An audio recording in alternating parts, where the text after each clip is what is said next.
Commerce. I'm Hermione Tandon, your business studies and financial markets management mentor. और आज के इस सेशन में हम कवर करेंगे हमारे 150 most important MCQs part 4।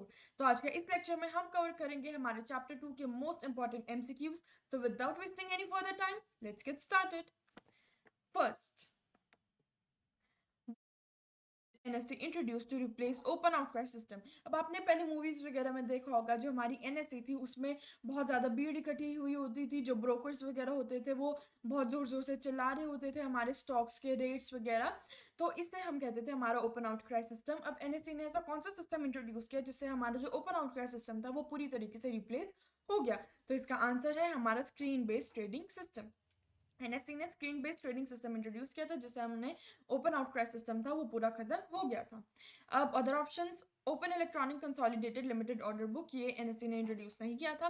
National exchange for automated trading, NEAT. अब आपको ऑप्शन ए और ऑप्शन सी में कंफ्यूजन हो सकती है कि ये भी तो होता है, नीट सॉफ्टवेयर नहीं तो करा था, बट नीट जो है ये हमारा सॉफ्टवेयर है और जो स्क्रीन बेस्ड ट्रेडिंग सिस्टम है ये हमारा सिस्टम है। और ऑप्शन में हमें क्वेश्चन में हमें सिस्टम पूछा गया है, तो ऑप्शन ए होगा हमारा करेक्ट आंसर, ऑप्शन सी इसलिए हमारा गलत हो जाएगा।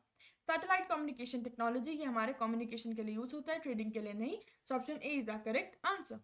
Second, what is neat and acronym for? अब इसमें मुझे कुछ एक्सप्लेन करने की जरूरत नहीं है, इसमें जस्ट आपको इसकी फुल फॉर्म पूछिए। तो नीट की फुल फॉर्म होती है national exchange for automated training. Option second जो होगा वो हमारा आंसर होगा।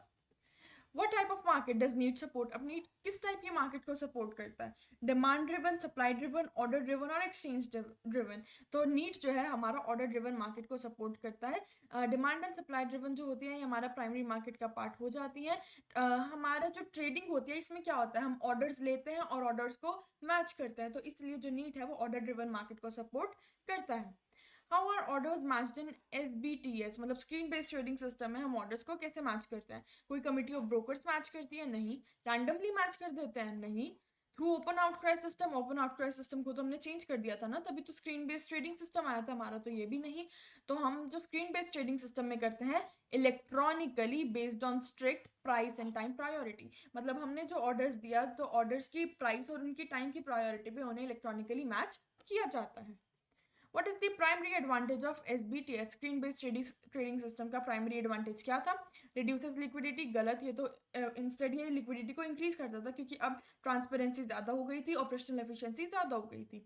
इंक्रीज ट्रेडिंग आवर्स, ये भी नहीं, बिकॉज ट्रेडिंग आवर्स जो है वो हमारे ऑलमोस्ट सेम रहे हैं। एनहांस्ड फ्रॉड अपॉर्चुनिटीज, इससे तो हमारी ट्रांसपेरेंसी बढ़ी है तो इसलिए हमारी फ्रॉड अपॉर्चुनिटीज कम हुई हैं। और option C will be our correct answer, क्योंकि इससे हमारी ऑपरेशनल एफिशिएंसी है वो इंक्रीज हुई है, हमारी एक्यूरेसी इंप्रूव हुई है, हम फास्टर हो गए हैं और ट्रांसपेरेंसी भी इंप्रूव हुई है। What is the minimum response time for trades in NEAT? अब इसमें सारे कंफ्यूज हो सकते हैं, but actual minimum response time जो होता है वो हमारा लेस देन 1 सेकेंड होता है। मतलब इससे भी पहले जो होता है हमारे ऑर्डर्स मैच कर लिए जाते हैं।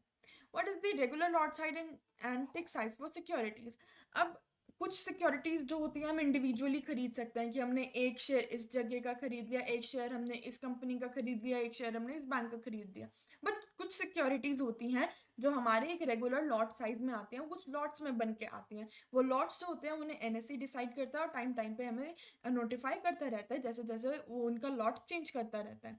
तो lot size they remain constant, नहीं कांस्टेंट भी नहीं रहते, फिक्स नहीं रहते ये। दे फ्लक्चुएट डेली, ये रोज भी फ्लक्चुएट नहीं करते। नॉट स्पेसिफाइड, नहीं। Set by exchange and notified from time to time, मतलब एनएससी इन्हें सेट करता है कि रेगुलर की लॉट साइज क्या रहेगा और ये टाइम टू टाइम चेंज होता रहता है और इसे चेंज भी एनएससी ही करता है। What is the purpose of silent period after the completion of order matching in pre open session? अब हमारी स्टॉक मार्केट का प्री ओपन सेशन होता है जिसमें हम ऑर्डर्स को मैच करते हैं, उसके बाद एक साइलेंट पीरियड होता है। तो साइलेंट पीरियड का क्या काम होता है? To allow order modification and cancellation. नहीं, साइलेंट पीरियड में आप अपने ऑर्डर्स को मॉडिफाई भी नहीं कर सकते और कैंसिल भी नहीं कर सकते। To disseminate trade confirmations, trade confirmations जो होती हैं वो ट्रेड के एग्जीक्यूट होने के बाद आती हैं और हम साइलेंट पीरियड में ट्रेड को एग्जीक्यूट नहीं कर सकते, अपने ऑर्डर्स को एग्जीक्यूट नहीं कर सकते। To determine the equilibrium price, equilibrium price जो होता है वो हमारा साइलेंट पीरियड से पहले ही डिसाइड हो चुका होता है, तो ये भी गलत होगा। Option B will be our correct answer. To facilitate the transition to normal market, अब जब हमें स्टार्ट करना होता है डे, जब हमें ट्रांजिशन करना होता है नॉर्मल मार्केट में, तो वो जो चीज़ होती है हमारी साइलेंट पीरियड में होती है। Option B is the correct answer. How are outstanding orders from the pre open session move to normal market. अब हम जो हमारा प्री ओपन सेशन होता है उसमें जो कुछ ऑर्डर्स होता है वो आउटस्टैंडिंग में रह जाते हैं, अब हम उसे नॉर्मल मार्केट में कैसे मूव करते हैं। विद मॉडिफाइड टाइम स्टैम्प्स, अगर हम उनके टाइम स्टैम्प्स को मॉडिफाई कर देंगे तो हमारी तो प्रायोरिटी लिस्ट ही चेंज हो जाएगी एनएससी की, तो ये भी गलत है। Retaining the original time stamps, correct. अगर हमारी जो सिक्योरिटीज़ है, हमारे जो ऑर्डर्स हैं, उन पे हमारी ओरिजिनल टाइम स्टैम्प रहेंगी तभी वो प्राइस या टाइम प्रायोरिटी के बेसिस पे ऑर्डर मैच किए जाएंगे बाद में। विद न्यू टाइम स्टैम्प्स, इसका भी ऑप्शन ए वाला हाल है। अगर हमने टाइम स्टैम्प्स को चेंज कर दिया तो हमारी जो इंटीग्रिटी है और जो हमारी प्रायोरिटी लिस्ट है वो चेंज हो जाएगी आफ्टर ऑर्डर मॉडिफिकेशन, ये भी हमारा गलत है, so option B will be our correct answer. What is the opening based priced on in absence of an equilibrium price in pre-open session। अब कभी कभी हम प्री ओपन सेशन में जो हमारा इक्विलिब्रियम प्राइस है वो due to some reason decide नहीं हो पाया, तो तब उस केस में हमारा ओपनिंग प्राइस किस बेस पे होगा। पहला option previous day high price, नहीं, क्योंकि जो प्रीवियस डे का हाई प्राइस था वो हमारी करंट डिमांड को शो नहीं करता। प्रीवियस डे लो प्राइस, प्रीवियस डे का लो प्राइस भी हमारी करंट डिमांड को शो नहीं करता। हाईएस्ट बिड प्राइस भी हमारी डिमांड वगैरह से रिलेट नहीं करता, so option C will be a correct answer, previous day closing price. तो पिछले दिन का जो क्लोजिंग प्राइस रहा होता है वो कहीं ना कहीं हमारी करंट डिमांड वगैरह से रिलेट होता है, तो अगर हम इक्विलिब्रियम को प्री ओपन सेशन में डिसाइड नहीं कर पाए हैं उस प्राइस को, तो हम प्रीवियस डे का क्लोजिंग प्राइस को कंसिडर करते हैं, तो option C will be a correct answer. What is the purpose of market watch window in the need system? To display the messages from the exchange, गलत, ये हमारा message window का काम होता है। To facilitate log off and exit from the application, ये logging off and logging on और exit का जो होता है ये हमारा मेन मेन्यू में आता है, तो ये भी नहीं। To enter modify and cancel orders, ये मॉडिफिकेशन ऑफ ऑर्डर फीचर में होता है, option C is a correct option. To set up and view trading details of securities of interest, अब हम मार्केट वॉच विंडो में क्या करते हैं, हमें सपोज हमें कुछ सिक्योरिटीज़ में इंटरेस्ट है एंड हम इच्छुक हैं उन सिक्योरिटीज़ को लेने के लिए, तो हम डेफिनेटली एकदम से नहीं ले लेंगे, हम उन्हें वॉच करेंगे कि उनका प्राइजेस कब घटता बढ़ता है एंड उनका वॉल्यूम वगैरह क्या है, तो हम ऐसी डिटेल्स उनकी ध्यान में रखेंगे। तो मार्केट वॉच विंडो हमें अलाउ करती है कि जो हमारी इंटरेस्ट वाली सिक्योरिटीज़ होती हैं हम उस विंडो में उसे सेटअप कर दें और उसकी डिटेल्स को कॉन्स्टेंटली मॉनिटर करते रहें। What is the purpose of market buy price feature? To view previous trades for a security, नहीं. To view outstanding orders for a security, नहीं. To view market indices and their movements, ये भी नहीं. Option C is our correct answer. To view aggregated outstanding orders at each price level for a security. Market by price में traders को ये पता लगाने में इजीनेस होती है कि अलग अलग प्राइस लेवल्स पे जो हमारे किस वॉल्यूम के बाय एंड सेलिंग ऑर्डर्स जो हैं वो इकट्ठा हुए हुए हैं। अब अदर ऑप्शन आंसर्स क्यों नहीं है, option A previous trades are viewed in previous trades feature, अब ये यहाँ पे हमारे प्रीवियस ट्रेड की बात की गई है, ये हमारा प्रीवियस ट्रेड फीचर में हमें देखने को मिलता है। आउटस्टैंडिंग ऑर्डर्स जो होते हैं ये हमें मार्केट बाय प्राइस में नहीं देखने को मिलते, मार्केट बाय प्राइस में हमें एग्रीगेट ऑर्डर्स यानी ग्रुप्ड ऑर्डर्स देखने को मिलते हैं। To view market indices and their movements, market indices are tracked in separate market indices window, market indices को हमें और उनके मूवमेंट्स को ट्रैक करना होगा तो हम मार्केट इंडाइसेस विंडो में देखेंगे, ना कि मार्केट बाय प्राइस में। 14th, what is the purpose of order status feature, अब हमारा जो ऑर्डर स्टेटस फीचर है इसका क्या फंक्शन होता है। To view market indices and the movements, नहीं, हमारा मार्केट इंडाइसेस का फीचर होता है।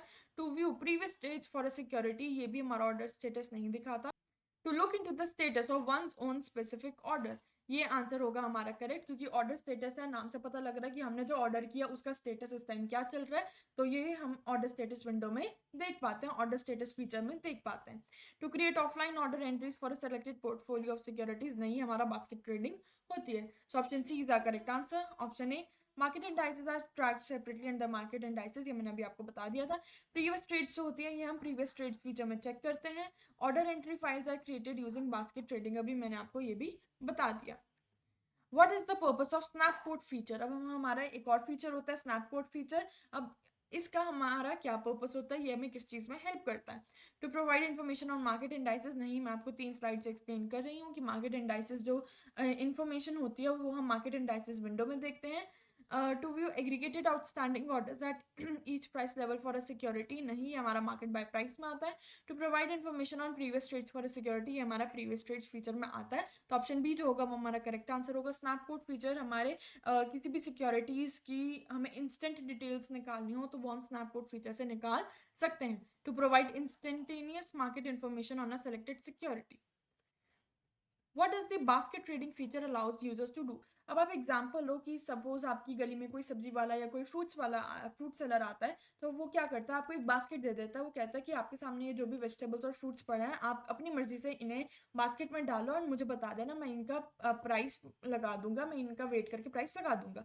तो अब आप क्या करेंगे, आप अपनी मर्जी से अपनी जो मनपसंद फ्रूट्स वेजिटेबल्स होंगे आप उसे बास्केट में डाल देंगे। तो सेम चीज़ हमारी स्टॉक मार्केट में होती है। बास्केट ट्रेडिंग फीचर भी एक हमारा सिमिलर फीचर है। इसमें क्या करते हैं, अपनी इंटरेस्ट की सिक्योरिटीज़ का, जो सिक्योरिटीज़ हमें खरीदनी होती हैं, उन्हें हम मल्टीपल सिक्योरिटीज़ को इकट्ठा करके एक ग्रुप बना देते हैं, एक पोर्टफोलियो बना देते हैं, और इससे हम मल्टीपल ऑर्डर्स को इकट्ठे प्लेस कर सकते हैं। To view aggregated outstanding orders at each price level, ये होता है हमारा मार्केट बाय प्राइस का फीचर। तो ऑप्शन ए होगा हमारा गलत। To request trade cancellation for their own trades, ये हमारे ट्रेड कैंसिलेशन में आता है, तो ये भी गलत होगा। Modify one's orders from outstanding order screen, ये मॉडिफिकेशन ऑफ ऑर्डर्स में आएगा, तो ये भी गलत होगा। Option C will be our correct answer. Create offline order entry, ये याद रखना, offline word, for a selected portfolio of securities, मैंने अभी आपको एक्सप्लेन किया। What does the online backup functionality allows users to do। अब हमारा ऑनलाइन बैकअप फंक्शनैलिटी, आपको नाम से पता लग रहा है कि हमारा जो डेटा है उसका बैकअप रखा जा रहा है। अब कौन से डेटा का बैकअप रखा जा रहा है, ये हमारा करंट डे के डेटा का बैकअप रखा जाता है इसमें। तो परफॉर्म लाइव बैकअप्स नहीं, सिर्फ करंट डे का आता है। Backup data for the current day only, option B is the correct answer. Backup data for the entire trading week, ये गलत है। नन ऑफ द अबव, ये भी गलत है। Option B is our correct answer. What happens when an order becomes passive in the trading system। अब suppose हमने order place किया और उसका कोई एक्टिव मैच हमें नहीं मिला, तो वो हमारा जो प्लेस किया वो ऑर्डर है वो पैसिव बन गया। अब उस पैसिव ऑर्डर का क्या बनेगा, अब वेट करी जाएगी, उसे ऑर्डर बुक में रखा जाएगा और वेट करी जाएगी कि कोई ऐसा एक्टिव ऑर्डर आए जिससे हम इसे मैच कर पाएँ और ट्रेड को एग्जीक्यूट कर पाएँ। It is automatically match with the corresponding order, नहीं, किसी भी कॉरस्पॉन्डिंग ऑर्डर के साथ हम इसे मैच नहीं कर सकते। ऑप्शन ए हमारा हो गया गलत। It is tagged in the order book and awaiting for a potential match, option B is a correct answer, कि इसमें हम इसे ऑर्डर बुक में डाल देते हैं और इसके पोटेंशियल मैच की वेट करते हैं। It is immediately cancel from the system, हम इसे एकदम से इमीडिएटली कैंसिल नहीं कर सकते। हमने जो ऑर्डर दिया है अगर वो पैसिव बन जाए तो हमारी मर्जी के बिना हम उसे कोई उसे कैंसिल नहीं कर सकता। तो ऑप्शन सी भी होगा, वो गलत हो जाएगा। It triggers a trading halt in the market, ये भी गलत हो जाएगा। पैसिव ऑर्डर्स जो है वो ट्रेडिंग हॉल्ट नहीं लेकर आते। How are order stored in NEAT system for potential matching. अब नीड सिस्टम में ऑर्डर्स को स्टोर कैसे करते हैं, अल्फ़ाबेटिकली करते हैं, नहीं, सिक्योरिटीज़ के नेम काउंट पे ऑर्डर्स पे कोई फ़र्क नहीं पड़ता, प्रायोरिटी पे। By order type and quantity, order के टाइप और क्वांटिटी से भी इतना फ़र्क नहीं पड़ता, ये हमारा मेन फीचर नहीं होगा फ़र्क पड़ने के लिए, प्रायोरिटी नहीं होगी हमारी। Randomly to ensure fairness, randomly तो ऑर्डर्स मैच नहीं होंगे, तो ये भी ऑप्शन हमारा गलत हो जाएगा। Option C will be answer.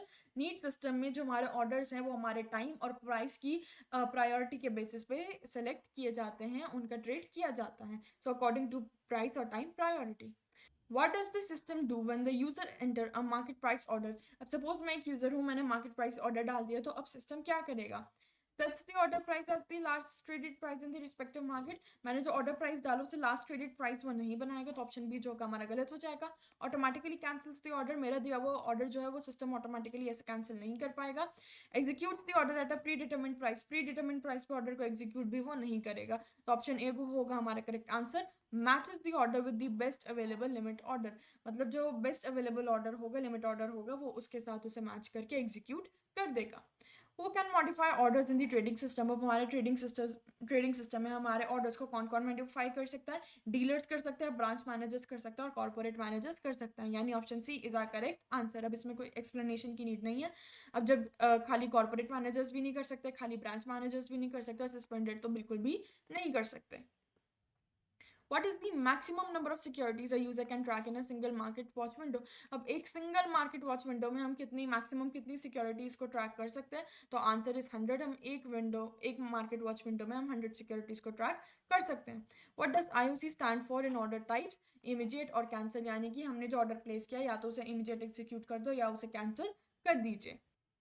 Next, what type of order is released when the last traded price surpasses the trigger price।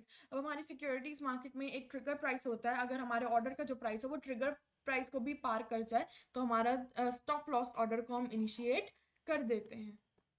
What is the purpose of trade modification feature? अब नाम से पता लग रहा है ट्रेड को मॉडिफाई करना। To alter executed trade details before settlement, option A will be our correct answer. To modify outstanding orders को मॉडिफाई नहीं करते। To request cancellation of an order, इसमें हम और ये ऑर्डर कैंसिलेशन का पार्ट है, ये ट्रेड मॉडिफिकेशन का पार्ट नहीं है।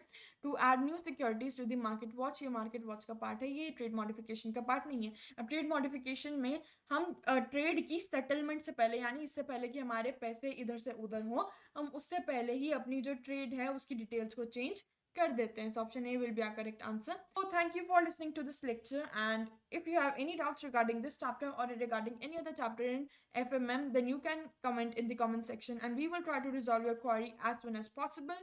And आपको और भी सारे जो MCQs होंगे वो आपको हमारे FMM के 30 minutes commerce के चैनल टेलीग्राम चैनल में मिल जाएंगे। टेलीग्राम का चैनल का जो लिंक होगा वो डिस्क्रिप्शन बॉक्स में हम डाल देंगे। All you have to do is to click on the link and go to the FMM चैनल, ज्वाइन द चैनल, एंड आपको सारे जो मटेरियल्स होगा चैप्टर के नोट्स, MCQ के नोट्स, वो सारा आपको अवेलेबल वहाँ पे हो जाएगा।